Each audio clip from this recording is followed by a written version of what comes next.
একবার হজরত আবু বকর রাদিয়াল্লাহু তাআলা আনহু নামাজে দাঁড়িয়ে কান্না করছেন।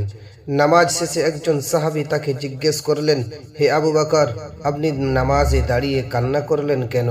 হজরত আবু বকর রাদিয়াল্লাহু তাআলা আনহুর চোখে বেয়ে তখনও পর্যন্ত পানি ঝরছে। একথা শুনে তার অন্তরে যেন আবারও ঢেউ উঠল। তিনি চোখের পানি ছেড়ে দিয়ে বললেন, সাহাবী জানতে চাইলেন, কোন সে আয়াত যা আপনাকে এত কান্না করালো?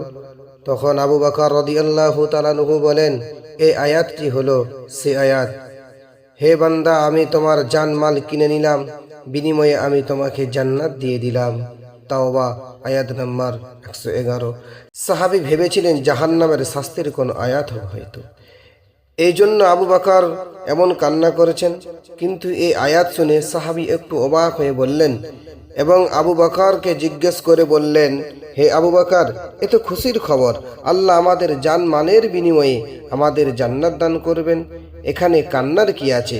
তখন হযরত আবু বকর সেই সাহাবীকে বললেন, হে প্রিয় ভাই আমার, আজকের আগে হলে আমি এই আয়াত পড়ে খুশি হতাম, কিন্তু আজ এমন একটি ঘটনা ঘটেছে যার ফলে আমি কান্না করতে বাধ্য হয়েছি।